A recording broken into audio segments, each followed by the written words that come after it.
Hoy vamos a hablar con la doctora María Fernanda Arboleda. Tal como les dije, vamos a ver qué hace un algólogo, qué hace una algóloga y cómo tenemos que cuidarnos con los medicamentos adecuados. Bienvenida, María Fernanda, ¿cómo te ha ido? Hola, Concha, muy bien, muchas gracias por esta maravillosa invitación. Para mí es un gusto estar aquí contigo en tu programa y saludo a toda tu audiencia. Muchas gracias, María Fernanda. Oye, platícales, porfa, qué es lo que hace una algóloga y cuál ha sido tu formación. Bueno, sí, creo que es muy importante empezar por ahí porque muchas personas desconocen el término algología o algólogo, algóloga. Y digamos que uno es principalmente porque es una especialidad relativamente nueva. Y dos, porque no sé, nadie nos enseñó un poco de que existen especialistas en el manejo del dolor. Algos quiere decir dolor, de ahí viene la palabra algología. En México se le llama algología, hay otros países de América Latina donde se le conoce también como algesiología, porque la analgesia, todo lo que tenga que ver con control del dolor, va por ahí la terminología. Entonces, realmente nos llamamos algólogos o médicos especialistas en medicina del dolor. En, en mi caso en particular, yo soy médica colombiana, pero llevo muchos años fuera de mi país. Estoy radicada en Ciudad de México desde hace alrededor de 15 años. Soy anestesióloga. Generalmente los algólogos somos anestesiólogos primero. Anestesiólogos, yo soy específicamente anestesióloga egresada del Instituto Nacional de Nutrición Salvador Subirán de la Ciudad de México. Y posteriormente hice una alta especialidad, es decir, se hace luego un curso de alta especialidad cuando ya eres especialista en anestesia, en algología o medicina del dolor y cuidados paliativos, que va como junto con el manejo del dolor. Eh, y eso también lo hice en el Instituto Nacional de Nutrición Salvador Subirán, en la Clínica del Dolor y Paliativos del instituto. Posteriormente, pues la vida me llevó a buscar otras herramientas y opciones para mis pacientes y decidí mudarme a Canadá y ahí estuve, Concha, alrededor de 3 años en Montreal, en la Universidad de McGill, haciendo más estudios relacionados con el manejo del dolor y con una herramienta que ha sido pues un poco revolucionaria en los últimos años, que ha sido el uso de cannabis medicinal o cannabinoides para el tratamiento de ciertas patologías y trabajo en una clínica, se llama Santé Cannabis en Montreal. Hemos visto más de 15,000 pacientes ya para tratamientos con este tipo de herramientas. Y bueno, desde el 2018 regresé a México y aquí estamos en la Ciudad de México, en el Hospital Ángeles Pedregal. Con muchísimo gusto los saludo y ese es un poco del historial académico que tengo y pues un poco dando respuesta a lo que preguntabas sobre qué hace un algólogo. Digamos que el algólogo se enfoca en el manejo del dolor, principalmente el manejo del dolor crónico, que es aquel dolor que persiste en el tiempo por más de 3 meses. Ahorita lo hablaremos. Claro, que entonces es el dolor crónico y realmente, ¿cuál es la diferencia entre que te receten así y que un algólogo se encargue de tu tratamiento para el manejo del dolor? Indudablemente el médico en general, el médico debe conocer sobre el manejo del dolor.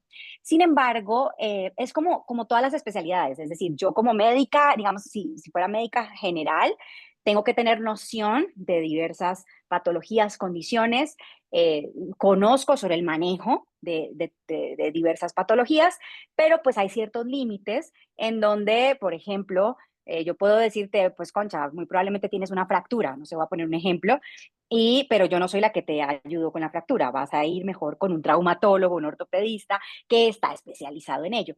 De igual forma pasa con el manejo del dolor. Puede hacer que alguien te pueda orientar el tratamiento del dolor, pero realmente es el algólogo o el especialista en medicina del dolor el que va a orientar el tratamiento de la mejor forma posible, ayudando también a evitar complicaciones, riesgos, efectos secundarios y pues a complementar lo que haya que hacer para que tu dolor se controle o se optimice de la mejor forma posible. Entonces, en últimas, el algólogo pues es realmente el que deberíamos visitar cuando tienes dolor, generalmente crónico. Obviamente como anestesióloga también me enfoco en el manejo del dolor agudo, que es el que es, por ejemplo, después de una cirugía o si tuviste alguna lesión, alguna fractura, por supuesto que como anestesióloga manejamos el dolor agudo y como algólogos, además de que podemos manejar el dolor agudo, sí nos enfocamos es en ese dolor que se perpetúa en el tiempo por más de 3 meses, que se conoce como dolor crónico. Okey, y entonces, una vez que platicamos, estábamos, hablando de la combinación de medicamentos que a veces hacemos sin tener información, sobre todo en México, que se consiguen muchas cosas sin receta. Me gustaría que Ujú. tocáramos ese tema.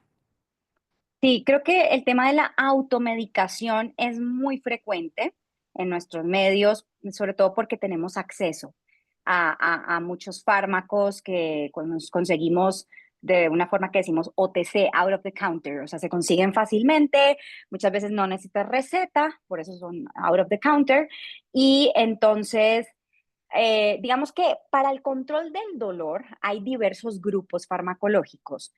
Y quiero, pues antes de dar respuesta a tu pregunta, explicarles que el dolor tiene nombre y apellido. O sea, hay diferentes tipos de dolor. No todos los dolores se tratan igual. A grandes rasgos, digamos que si una persona llega a mi consultorio, yo me tengo que hacer 3 preguntas para poder enfocar cuál es ese tipo de dolor que estás padeciendo. Cuando ya llego a la conclusión, eso le llamamos de la semiología del dolor. Evalúo cómo es ese dolor. Es una ciencia evaluar el dolor a través de ciertas características. Cuando yo determino cuál es el dolor que traes tú a mi consulta, entonces puedo determinar cuál va a ser el tratamiento idóneo. Como les digo, no todos los fármacos, no todos son para tratar cualquier tipo de dolor. Entonces, las 3 preguntas que nos hacemos generalmente son, la primera es, ¿hace cuánto tiempo te duele? Eso habla de cronología. Y ahí partimos para identificar si el dolor es agudo o si es crónico. Como ya les he dicho en 2 oportunidades, si una persona tiene dolor por más de 3 meses, ya se llama dolor crónico. Si son menos de 3 meses, se conoce como dolor agudo. Entonces, de ahí partimos para entender porque es diferente tratar un dolor agudo a tratar un dolor crónico. Segunda pregunta que nos hacemos es, ¿cuál es la causa del dolor? ¿Es un dolor oncológico, es decir, tiene que ver con cáncer, o es un dolor no oncológico? Es decir, no se relaciona para nada con una enfermedad neoplásica o con cáncer. Eso también es fundamental entenderlo porque el dolor que se produce por el cáncer tiene ciertas características y se trata de cierta forma específica con fármacos muy diferentes a los que usamos para un dolor que no tiene nada que ver con un cáncer. Tercera pregunta que nos hacemos es, ¿cuál es el mecanismo del dolor? Y eso de pronto es un poco más médico, porque ahí sí entramos a entender, de acuerdo con las características, yo te hago ciertas preguntas, Concha, te digo, oye, ¿cómo te duele? ¿Te duele como si fueran hormigas, como si hubiera piquetes, como si hubiera toques eléctricos, como que te arde, como que te quema, como si fuera un golpe, como si fuera un retorcijón? Empiezo a entender cuáles son las características de tu dolor para poder hablar del mecanismo. El mecanismo, entonces, a grandes rasgos, para el que le interese, y no los quiero como confundir con mucha terminología, pero hablamos de dolor nociceptivo, dolor neuropático y dolor nociplástico. Son como los 3 tipos de dolor de los cuales hablamos hoy en día. Y de acuerdo a lo que yo encuentre en la semiología de tu dolor, o sea, en las características de tu dolor, voy a determinar si tu dolor es neuropático, nociceptivo o nociplástico, y a partir de ahí ya teniendo claro si es agudo o crónico, si es oncológico o no oncológico y cuál es el mecanismo, defino cuál va a ser el tratamiento idóneo para ese tipo de dolor que tú tienes. Entonces, imagínense lo complejo de esto y lo sencillo que a veces lo queremos hacer ver yendo a la farmacia y diciendo, pues, véndame un ibuprofeno y yo me lo tomo y ya. Y resulta que ese ibuprofeno no servía para el dolor neuropático, por ejemplo, que tienes, porque de pronto tu dolor neuropático está relacionado con que tienes una diabetes y por la diabetes te arden las manos y los pies, o tuviste un herpes zóster y tienes una neuralgia postherpética o una neuralgia del trigémino, ahí el ibuprofeno no tiene cabida, por ejemplo. Pero pues a uno, como no le han enseñado eso, pues uno dice, no, pues seguro que un ibuprofeno me ayuda. Y resulta que automedicarse también trae sus riesgos, porque hay personas que podrían decir, bueno, pero ¿qué importa? Pues si no me funciona, pues no pasa nada. No, sí pasa, porque resulta que si te tomas un ibuprofeno y tenías una úlcera gastrointestinal, tienes más de 60 años, muy posiblemente puedes tener sangrado de tubo digestivo y llegar a urgencias con un sangrado, vomitando quizás, con un color oscuro por estar tomando antiinflamatorios. Ese es el grupo de los antiinflamatorios. Ibuprofeno, ketorolaco, diclofenaco, celecoxib, etoricoxib, etcétera. No tengo nada en contra de los antiinflamatorios, por el contrario, son excelentes para ciertos casos, por ejemplo, en un dolor agudo, por ejemplo, después de una cirugía, si te fracturaste, pero se utilizan por ciclos muy cortos de tiempo, no se usan por más de 5 a 7 días. Y hoy hay gente que lleva meses, años tomando antiinflamatorios diario. Entonces, puedes tener sangrado de tubo digestivo, puedes tener insuficiencia renal. Conozco pacientes que terminan en diálisis desafortunadamente por haber utilizado estos fármacos por años sin control, sin una supervisión. Tercer problema, puede producir problemas cardiovasculares, infarto agudo de miocardio, sobre todo. Entonces, no es en aras de alarmarlos o de asustarlos, más bien de que seamos conscientes de que los fármacos sí están ahí, no es que sean malos, es que hay que saber cuándo sí se deben utilizar, en qué pacientes se aplica, en qué dosis y por cuánto tiempo se pueden utilizar. Para un dolor crónico, que les decía, es un dolor que se perpetúa en el tiempo por más de 3 meses, no puedo usar un antiinflamatorio sin saber por cuánto tiempo. O sea, sí se pueden usar, pero como les digo, en ciclos cortos de no más de 7 días. Y para los casos de dolor crónico, entonces tenemos otros fármacos que sí podemos utilizar a largo plazo y que sabemos que son seguros para corazón, para hígado, para riñón, para cerebro, ¿no? Entonces eso tenemos que tenerlo muy en cuenta y pues ahí la invitación a que no nos automediquemos, busquemos a un especialista que pueda orientar el tratamiento y no nos expongamos a riesgos innecesarios. Claro, a ver, y por ejemplo, hay mucha gente que ya de la que nos escucha aquí en el Hace 50, que a lo mejor siempre le duelen las rodillas. Y si cambias de la Mm. rodilla, pues cambia a la espalda baja.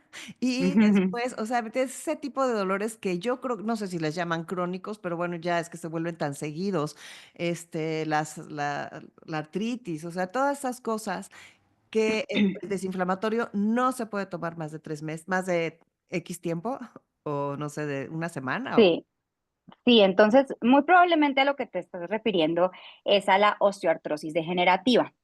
Cuando a medida que avanzamos en la edad, de hecho a partir de los 30 años empiezan a envejecer nuestras articulaciones. Sobre todo en las mujeres es más frecuente por todos los cambios hormonales que tenemos después de la menopausia. Entonces, las articulaciones, hombros, caderas, rodillas, columna, acuérdense que la columna está llena de articulaciones, se empiezan a desgastar con el tiempo. Entonces, a eso le llamamos osteoartrosis degenerativa, se van degenerando las articulaciones. No a todo el mundo le duele, pero sí es frecuente que la osteoartrosis degenerativa genere dolor articular. Entonces, lo que dices, o sea, empieza a haber dolor en las rodillas o dolor en las caderas o dolor en la parte baja de la columna, generalmente que es la que recibe el mayor impacto del peso. En ese caso en particular, muchos de los pacientes igual se automedican, utilizan antiinflamatorios, porque además les funcionan, o sea, sí funcionan en estos casos. El tema es el riesgo de usarse a largo plazo. Para el caso de la osteoartrosis degenerativa, por ejemplo, una de las medidas más seguras que tenemos es utilizar paracetamol. Por ejemplo, el paracetamol sí es un medicamento que podemos usar a largo plazo.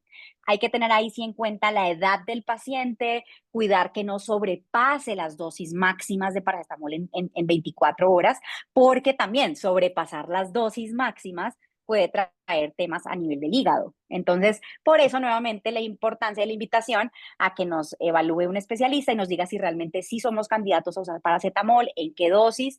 Y si eres un paciente que eres candidato a usar paracetamol, ten la certeza de que el paracetamol, por ejemplo, es un medicamento sumamente noble si se utilizan las dosis adecuadas. a largo plazo. Ahí sí no tendríamos esa preocupación de la cual hablábamos ahorita de los antiinflamatorios, no esteroideos, de los AINE.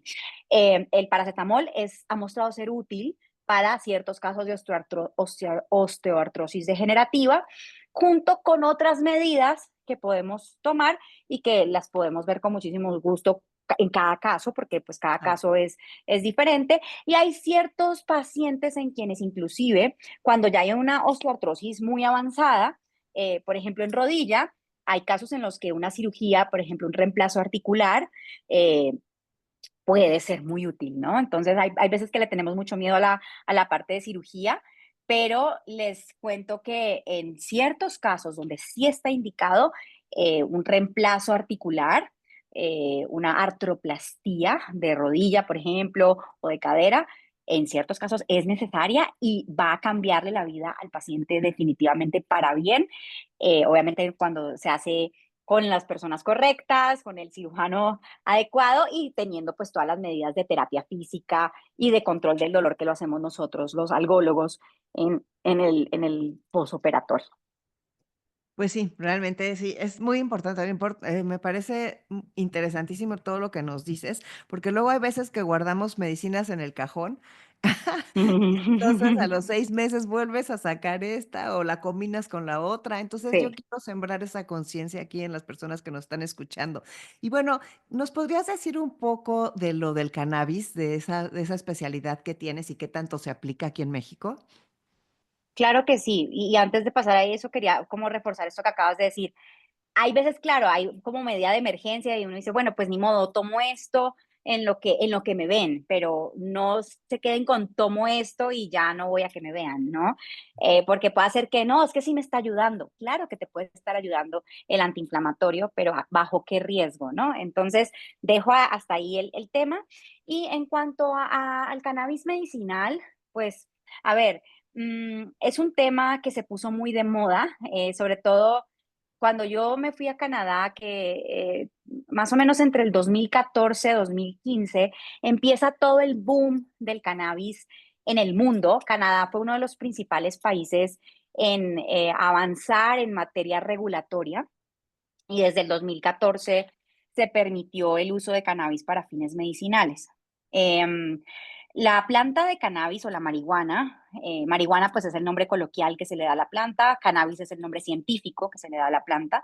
La planta de cannabis ha sido una planta que ha sufrido de prohibicionismo, o sea, ustedes y yo hemos crecido en una era de más de 100 años de prohibición, entonces es una planta que está cargada de mucho estigma, de muchos prejuicios.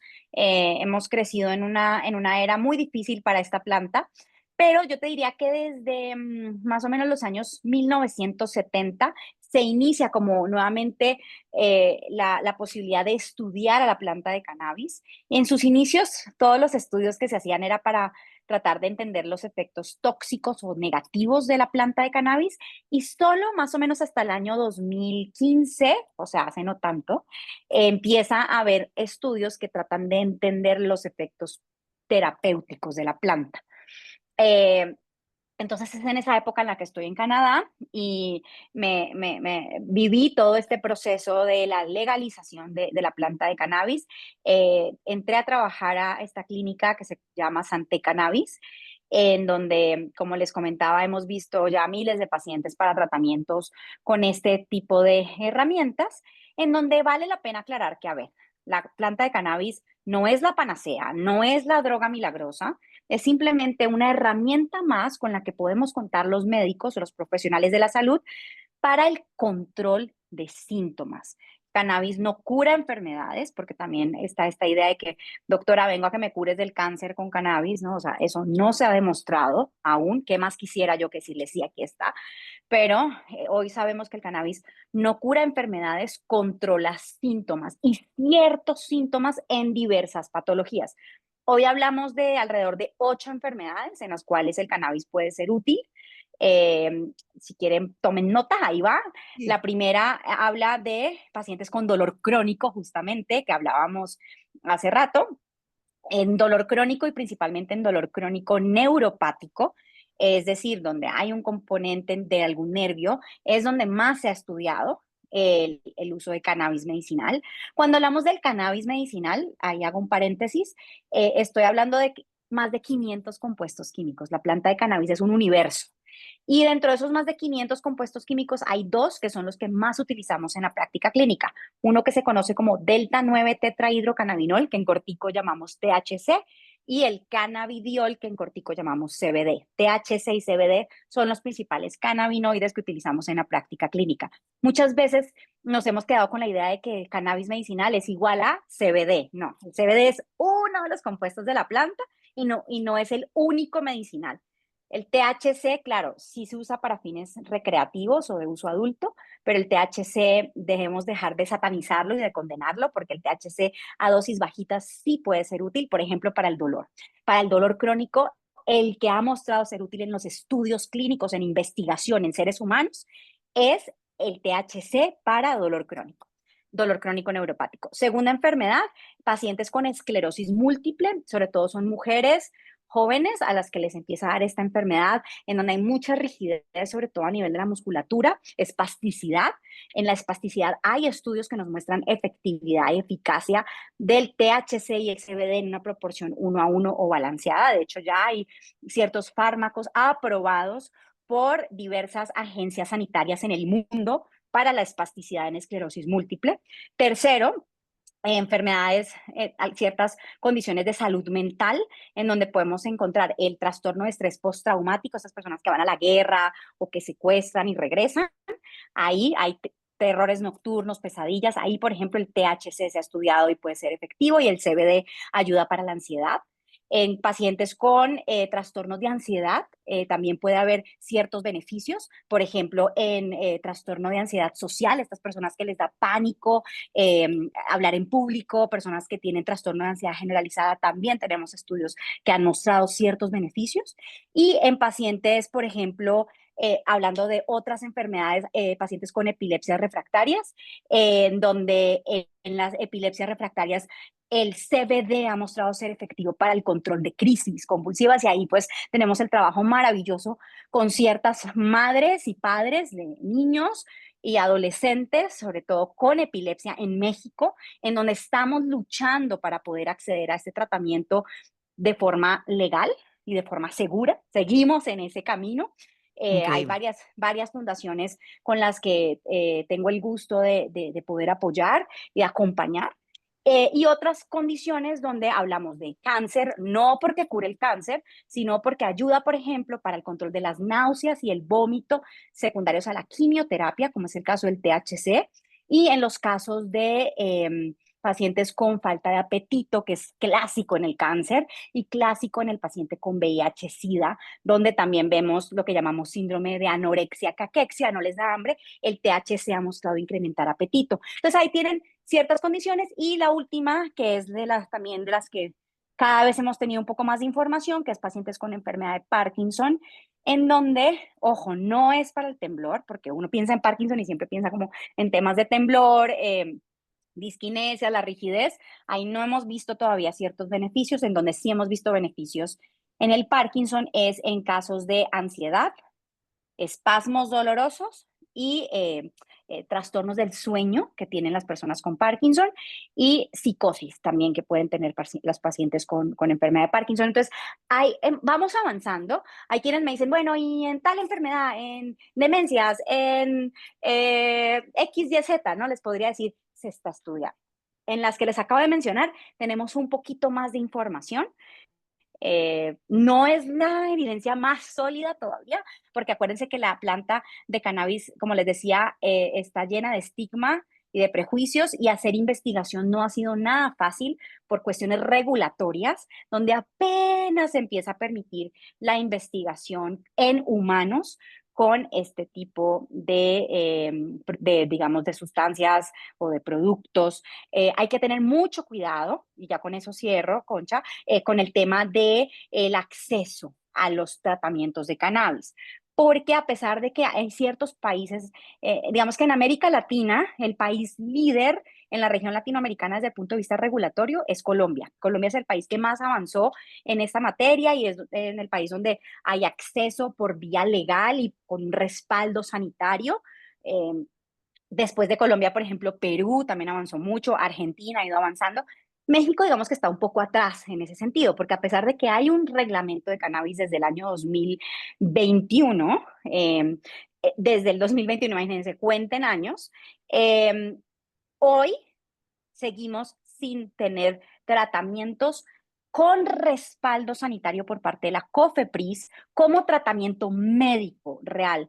Hay quienes van a decir, no, pero sí, si en la calle uno ve que venden y están estos otros y están estos, son tratamientos médicos reales, tienen el respaldo, no, que sí tienen las licencias de COFEPRIS, no se dejen engañar. Hoy seguimos teniendo esta situación de limitación para el acceso. Hay que tener mucho cuidado porque en la etiqueta puede decir 200 miligramos de CBD. ¿Quién dijo que sí? ¿Quién dijo que no? ¿Dónde está el respaldo de esto? Y el otro tema es que a la planta de cannabis le pueden crecer hongos, hay bacterias, hay pesticidas, hay metales pesados, una cantidad de contaminantes, pues tenemos que tener mucho cuidado porque este tipo de contaminantes pues puede ser peligroso para uno como paciente y si el paciente ya trae un problema de por sí, ¿cómo le va a sumar otro con un producto que estaba contaminado, ¿no? Entonces, esta garantía, digámoslo, solo nos la da la agencia sanitaria en el país donde nos encontremos. En el caso mexicano, pues es la COFEPRIS. Hay gente que dice, bueno, no, pero es un producto traído de Estados Unidos. Pues les cuento que en Estados Unidos también tienen un grave problema porque desde el punto de vista federal sigue siendo ilegal el uso de cannabis y estos productos que se encuentran en Estados Unidos no están aprobados por FDA, solo hay uno aprobado por FDA que se llama Epidiolex, el resto está por fuera de este tipo de aprobaciones. Entonces, bueno, el mensaje o la moraleja es no tengan, más bien, tengan mucho cuidado con el acceso a los productos que están consumiendo. A los riesgos que se pueden estar exponiendo al usar tratamientos o más bien productos que no son tratamientos médicos reales. Generalmente los venden como suplementos alimenticios y un suplemento alimenticio no es un tratamiento médico. Entonces, bueno, en eso estamos y seguimos luchando y no quitamos el dedo del renglón para lograr que en México los pacientes pues puedan tener acceso a lo que realmente merecen. Muchísimas gracias, qué bárbara. Oye, ya, última pregunta, ¿ustedes tienen que ver con depresiones, ansiedad? O sea, ¿un algólogo puede, tratar esos temas o insomnios y eso, o eso ya queda con el psiquiatra? Me encanta que hagas esa pregunta porque resulta que cuando una persona llega al tratamiento del dolor crónico principalmente, es muy probable que ya tengamos un impacto a nivel emocional. Por supuesto que el dolor y las emociones están completamente ligados. No conozco un paciente que me diga, ay, tengo dolor y estoy muy feliz, ¿no? O sea, el dolor siempre va a ir ligado a estas emociones de tristeza, frustración, porque a mí, si yo estaba perfecta, ¿qué hora me pasó esto? Irritabilidad, todo este tema de aislamiento, de no, ustedes váyanse a comer, yo me quedo aquí mejor. Entonces, todo este tipo de emociones son esperables, empiezan a darse cuando una persona empieza a tener dolor diario, diario, diario. Siempre les digo a mis pacientes, el dolor es tan complejo que afecta todas las dimensiones de la vida de un ser humano. Afecta tus relaciones interpersonales, tus relaciones de pareja, o sea, conozco divorcios por temas de dolor, relaciones de trabajo, la persona ya no puede regresar a trabajar muchas veces, o en el trabajo ya dicen, ay, esto otra vez está faltando. Temas de insomnio, como bien decías, se afecta la calidad de sueño, se afecta tu funcionalidad, o sea, ya no eres el mismo. Y entonces en global, ¿en qué impacta en tu calidad de vida?